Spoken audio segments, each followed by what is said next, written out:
Important math সবাই আমরা focus করি। দেখো, সো আমরা ওয়াই ইকুয়েশন আমাদের দেওয়া আছে। কোয়েশনে বলছে by drawing a suitable straight line on the grid obtain an estimate to one decimal place of the root. Root মানে কার ভ্যালু? এক্স এর value of the equation this one. এখানে একটা টাইপিং মিস্টেক আছে, এটা 2 না, এটা কি হবে? কিউব। আচ্ছা, তো আমাদের এখানে এটা কেমনভাবে ব্যালেন্স করতে হবে যাতে এই ওয়াইটা আনা যায়। সো আমরা এই ম্যাথসে দুইটা ওয়ে আছে আমাদের। কয়টা? দুইটা ওয়ে। মেথড ওয়ান হচ্ছে আমাদের ট্রেডিশনাল মেথড, যেভাবে আমরা সবসময় করে আসছি। সেটা কি? দেখো আমাদের এখানে 4 আছে, এখানে কি আছে? এখানে আমাদের 4 আছে। কি আছে? 4। আর এখানে কত আছে? 8। তাহলে 8 কে কত বানাইতে হবে? 4। তাহলে কত দিয়ে সবাই ডিভাইড করব? তাহলে সবাই যদি আমি 2 দিয়ে ডিভাইড করি তাহলে কত হয়? 3/2। যদি আমি 2 দিয়ে ডিভাইড করি তাহলে রেকর্ড হবে না। আচ্ছা, সো 2 দিয়ে ডিভাইড করি তাহলে সিচুয়েশনটা এরকম দাঁড়ায় -6x² + 4 = 0। কি করলাম? ডিভাইড বাই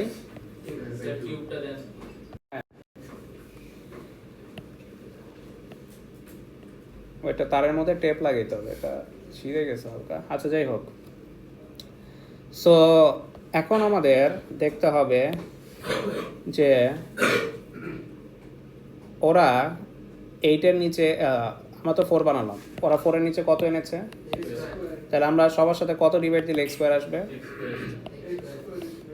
তাহলে সবার সাথে আমি কি করব? x² ডিভাইড দিয়ে দিব।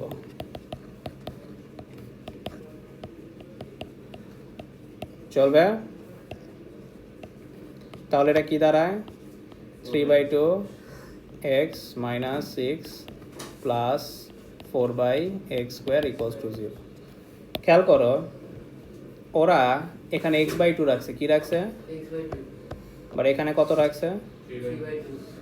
ওর সাথে কত মাইনাস করলে? ওর সাথে কত মাইনাস করলে এটা ½ x হয়ে যাবে? -1x, তাই না? তোমরা কি জানো 3/2 - 1 করলে কি আসে? কি আসে? 1/2, তাই না? সো আমরা কি করব? Both side 3/2 x - x। এটা যদি নিউ আনো, তোমার ওই পাশেও কি করতে হবে? ওইদিকেও একটা -x নিউ আনতে হবে। বাট এখানে আমাদের পুরোপুরি নাই। আমাদের শোয়ের মধ্যে কোনো ধরনের কি এরকম -6 ছিল? আমাদের এখানে কোনো -6 নাই। সো -6 রাখা যাবে? সো তুমি বোথ সাইড +6 দিয়ে কি করে ফেলতে পারো? এটাকে 0 বানায় ফেলতে পারো, অথবা -6 কে ডাইরেক্ট ওই পাশে দিয়ে দিতে পারো। একই আবার বলতেছি, -6 আমার ওয়াইয়ের মধ্যে নাই, আছে? তাহলে ওরা রাখা যাবে? ওরা অমিট করার জন্য কি করব? বোথ সাইড +6 দিতে পারি, তাহলে 0 হয়ে যাবে। অথবা -6টাকে ডাইরেক্ট ওই পাশে দিয়ে দাও। অ্যাকচুয়ালি +6 করার পরই ওই পাশে 0 হয়ে যায়, আর ওই পাশে একটা আমরা +6 দেখতে পাই। ঠিক আছে? সো এটাকে ওই পাশে দিয়ে দিই, তাহলে +4x² = -x + 6। ফাইনালি এটা পুরোটা কি ওয়াই ইকুয়েশন না? জি, ওয়াই বসিয়ে দিব। হ্যাঁ, সো এটা একটু ব্যালেন্স করে লিখি। এটা মাইনাস করলে x/2। সো এতটুকু আমার y। তাহলে y = -x + 6। Straight line form হইছে? স্ট্রেট লাইন ফর্ম হইছে? ওকে, হ্যাঁ। x³ ও এটা কিউবই ছিল, সরি, এটা টাইপিং মিস্টেক ছিল, এটা কিউব ছিল। ওকে, সো ফাইনালি কি করতে হবে? স্ট্রেট লাইনটা ড্র করতে হবে। ড্র করার পর গ্রাফের সাথে যেখানে কাট করবে ওইটাই আমার কি এক্স এর ভ্যালু না? অ্যান্সার ওইটাই রুটস। আচ্ছা, মেথড 2 ছিল, মেথড 2টা দেখেই। মেথড 2টা হচ্ছে এই যে ইকুয়েশনটা যে ফর্ম হয়, তোমাদের বলা হয়েছে না? সবাই একটু ফোকাস করো, সবাই একটু ফোকাস করো। মেথড 2টা দেখো। এই ইকুয়েশনটা যে ফর্ম হয়েছে, এটা কেমনে ফর্ম হয়েছে? এটা কি y = y করে ফর্ম হয়েছে না? মানে কার্ভের ইকুয়েশনের সাথে স্ট্রেট লাইন কি করা হয়েছিল? ইকুয়ালস করা হয়েছিল, মানে ইন্টারসেক্টিং পয়েন্ট বের করা হয়েছিল। তারপরে এই ইকুয়েশনটা ফর্ম হয়েছে না? সো কী করবা? ওর সাথে যে লাইনটা আছে লাইনটা কি জানি কত, ওটারে ধরলাম এক্স প্লাস বি ধরলাম, অথবা হচ্ছে ওয়াই ইকুয়াল টু কী ধরি আমরা স্ট্রেট লাইনকে এম এক্স প্লাস সি। তাহলে এই স্ট্রেট লাইন আর এই কার্ভটা কী করা হয়েছে, ওয়াই ইকুয়াল টু ওয়াই করা হয়েছে, ওয়াই ইকুয়াল টু কী করা হয়েছে, ওয়াই করা হয়েছে। তারপর কোন ইকুয়েশনটা ফর্ম হয়েছে, এই ইকুয়েশন, এটা বলা হয়েছিল না। তারপরে কি করি আমরা, এই যে এই কার্ভের সাথে স্ট্রেট লাইনটা যেখানে কাট করে ওই এক্স এর ভ্যালুগুলো পাই, তাহলে ইন্টারসেক্টিং পয়েন্ট পাই না। তার মানে এই স্ট্রেট লাইন, তার মানে এই ইকুয়েশনগুলো কেমনে ফর্ম হয়েছে, ওয়াই ইকুয়াল টু, তাহলে আমরাও লেট করতে পারি যে y equal to m x plus c, plus তুমি কী করবা, এম এর ভ্যালু বাই করবা, সি এর ভ্যালু বাই করবা, তাহলে এই স্ট্রেট লাইনটা ফর্ম হয়ে যাবে না। তুমি যদি এম আর সি এর ভ্যালু বাই করতে পারো এই স্ট্রেট লাইনটা ফর্ম হবে না, যেটা পাইছি। তাহলে আমরা কী করবো, কার্ভের সাথে লাইনের ইকুয়েশন ইকুয়াল করে দিব। তো সবাই ওয়াই ইকুয়াল টু ওয়াই করে দাও, ওয়াই কত, x by two plus 4/x square, ঠিক আছে।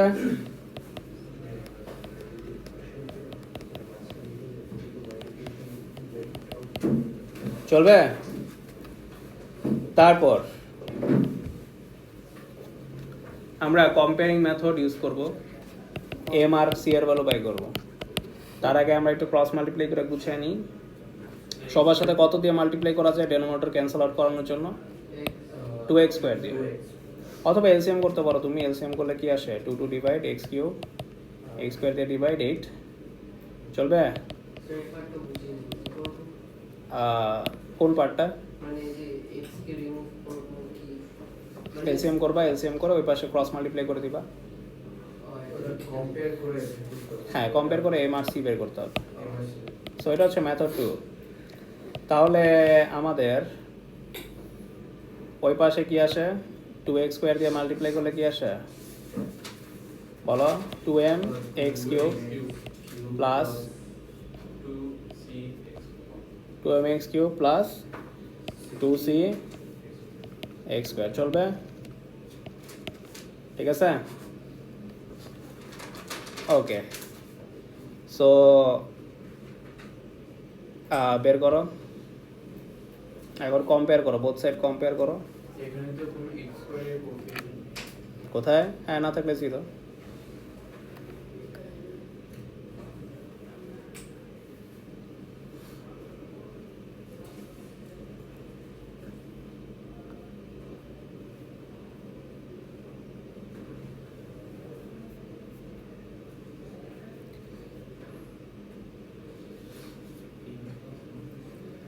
তারপর আমরা কি করব, এটা বোথ সাইড কম্পেয়ার করার জন্য কি করতে হবে, এই দুটো ইকুয়াল করার পরই কি এটা ফর্ম হয়েছে না, কি বলো, এই দুটো ইকুয়াল করার পর সিম্পলিফাই করার পরই কি এটা ফর্ম হবে না। ওরা রাইট সাইডে কত রাখছে, তাহলে ওদের ফর্মেট আনার জন্য রাইট সাইডে আমারও কি করতে হবে, তাহলে আমরাও কি করব, লেফট সাইডে সব এনে রাইট সাইডে 0 রাখবো। এটাকে এখানে আনলে কি হবে, x cube minus 2m x cube minus 2c x square plus 8 equals two কি 0। এখান থেকে কত কমন নিব, এক্স কিউবগুলো সেপারেট করার জন্য, x cube c x square plus 8 equals to কত 0। এবার কম্পেয়ার করো, 8-এর জায়গায় কি আছে, 8-এর জায়গায় কি আছে, 8-এর জায়গায় এটা আছে, মিলে গেছে না। আর এক্স স্কোয়ারের পাশে কি আছে, এখানে এক্স স্কোয়ারের পাশে কি আছে, মাইনাস 2c। সো আমরা এই যে বড় করে করতেছি, দেখো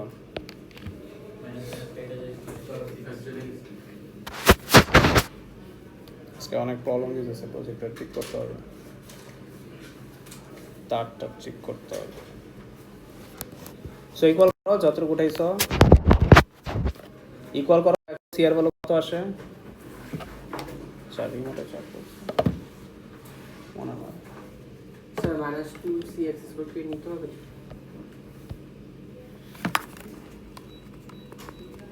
দেখো এই যে কি না লাগবে না লাগবে দেখাচ্ছি, দেখো -12 এর সাথে কার ইকুয়াল করবা, -2c। So -2c equal to -12 করলে সি এর ভ্যালু আসলে কত পাই, 6 না। আচ্ছা, সেম ভাবে এক্স স্কোয়ারের কোএফিসিয়েন্ট কত, এখানে এক্স স্কোয়ার না, এক্স কিউবের কোএফিসিয়েন্ট কত, 3। এখানে এক্স কিউবের কোএফিসিয়েন্ট কত, 1 minus 2m m এর ভ্যালু বাই করো তো, দেখো তো -1 আসে।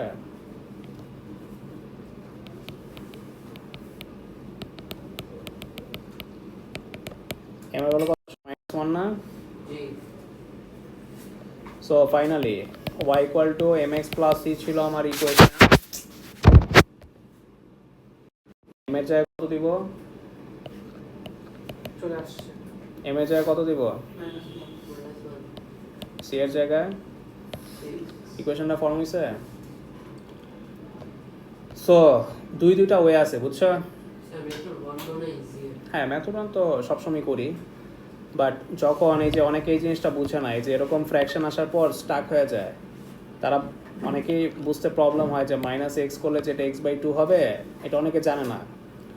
কারণ ফ্র্যাকশন থাকলে মাথা কাজ করে না। ইন্টিজার থাকলে ইজিলি বোঝা যায় যে +2 বা -2 করলেই মিলে যাবে, বাট ফ্র্যাকশন থাকলে অনেক কিছু আসে না, যে কিছু কি ডিভাইড করা লাগবে না মাল্টিপ্লাই করা লাগবে, এরকম হইতে পারে না। সো তখন তুমি কি করবা? জাস্ট কি করবা, এই ইকুয়েশনগুলো কেমনে ফর্ম হয়, কার্ভের সাথে লাইন ইকুয়াল করে না, জাস্ট কি করবা, কার্ভের সাথে mx প্লাস c ইকুয়ালস করে সব লেফট হ্যান্ড ইকুয়ালস টু 0 রাখা ওর সাথে কম্পেয়ার করবা, তারপর m বাই করবা c বাই করবা। ওই m আর c তো স্ট্রেট লাইনের main component, right? y equal to mx plus c, m আর c টা বাই করলেই তো স্ট্রেট লাইন কি হয়ে গেল, ফর্ম হয়ে গেল। ব্যালেন্স করে আনি আর y equal to mx plus c let করে আনি, জিনিসটা তো আমার স্ট্রেট লাইনই ফর্ম করাইতেছে, এগ্রি? সো কখনো যদি এরকম স্ট্রেট লাইন ফর্ম করতে মেথড ওয়ানে প্রবলেম হয়, তখন কি করবা, মেথড টু অ্যাপ্লাই করবা। জাস্ট কি করবা, কার্ভের সাথে mx প্লাস c কি করবা, ইকুয়াল করে সব লেফটে আনবা, রাইট সাইডে 0 রেখে ওর সাথে কি করবা, কম্পেয়ার করবা। সো এই মেথডটাও কি মানে একটা হেল্পফুল মেথড না, ব্যাকআপ হিসাবে, কি বলো? কাজে লাগতে পারে যে কোনো সময়। সো জানাই তো হবে তোমার। ওকে, এখন জাস্ট স্ট্রেট লাইনটা ড্র করো। স্ট্রেট লাইন ড্র করার রুলিং কি, গ্রাফের ভিতর থেকে এমন এক্স এর ভ্যালু চুজ করবা যাতে ওয়াই এর ভ্যালুগুলো কি আসে, গ্রাফের ভিতর থেকেই আসে। সো এটা দ্রুত উঠাও। হ্যাঁ, যখন আমরা স্ট্রেট লাইনটা আঁকবো কোন ইকুয়েশনটা আমরা নিব, বুঝি না কি বলছি যে আমাদের তো এখানে দুটো ইকুয়েশন থাকে, একটা হচ্ছে কার্ভের, একটা হচ্ছে গিয়ে স্ট্রেট লাইন। কার্ভেরটার সাথে ইকুয়াল করবা, আর নিচের যেটা আসছে এটা তো কি y ইকুয়াল টু y করে আসছে। জি স্যার, এখানে তো কোনো y নাই, y না থাকা মানে এটা কেমনে আসছে, y equals to, mx plus এটা y ইকুয়ালস টু y করে আসছে, আচ্ছা y ইকুয়াল এই কারণে কোনো y নাই, তাই না? সো তুমি কি করবা, কখনো যদি মেথড ওয়ানে মনে হচ্ছে ফেইল্ড হচ্ছে, তুমি কার্ভের ইকুয়েশনের সাথে কি করবা, equal y mx plus c equals করে দিবা, কারণ এটা লাইনের ইকুয়েশন। ইকুয়েশন। আচ্ছা, তাহলে আসো স্ট্রেট লাইনটা আঁকতে চাই আমরা, -x plus c, right? So ধরো আমাদের এটা হচ্ছে বক্স, এখানে আমাদের x এর ভ্যালু, এখানে y এর ভ্যালু, দুইটা ভ্যালু ধরো। y ইকুয়াল টু কি পাইছিলাম, -x প্লাস x না -x প্লাস x। সো বলো x এর ভ্যালু কি কি अवेलेबल আছে আমার গ্রাফের মধ্যে? স্যার y x এর এখানে 7 পর্যন্ত আছে। আচ্ছা, কি ধরলে ইজি হবে? ধরো 1 ধরলাম, 1 ধরলে কি গ্রাফের মধ্যে আসে আমার? আসে। তো x এর ভ্যালু যখন 1 তখন y এর ভ্যালু কত দেয়? আচ্ছা, x এর ভ্যালু যদি 1 বসাও y এর ভ্যালু কত আসে? 5 আছে না গ্রাফে? আছে। আইটা একটু গ্যাপিং করে ধরো, 2 অথবা 3 ধরলে কেমন হয়? 3 ধরলে y এর ভ্যালু, এটাও কি গ্রাফে আছে না? আছে। তাহলে দুইটা বসায় দাও, একটা হচ্ছে 1,5, 1,5 কোথায়? 1,5 কোথায়?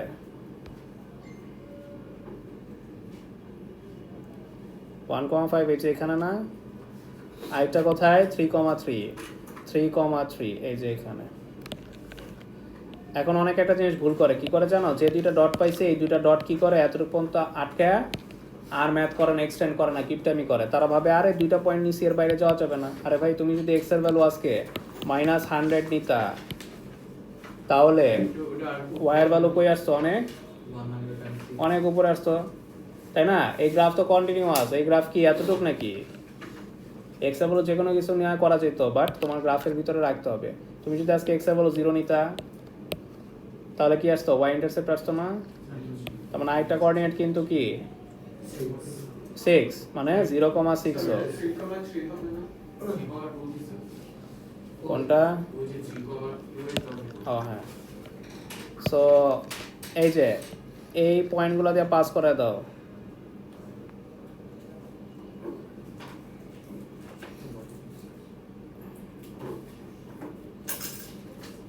কয়টা পয়েন্টে খাচ্ছে?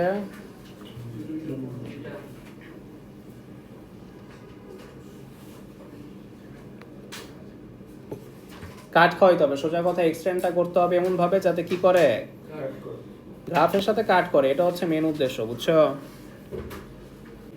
এক্স্যাক্টলি ওই কোঅর্ডিনেটগুলো দিয়ে করো।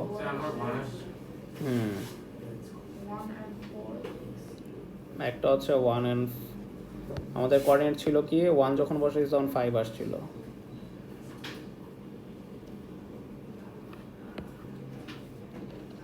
আমার তো আরেকটা এসে 3 আমার একটা 1 আছে একটা 3.8 আছে।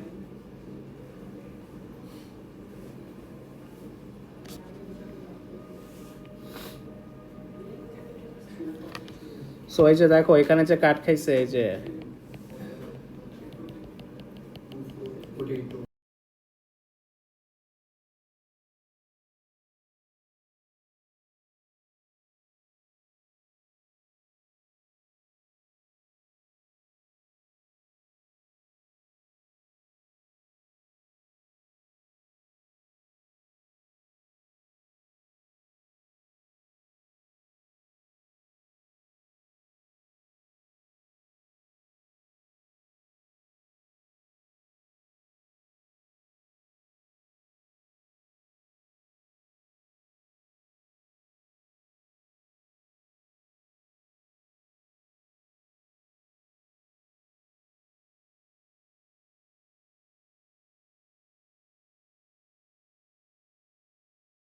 আমি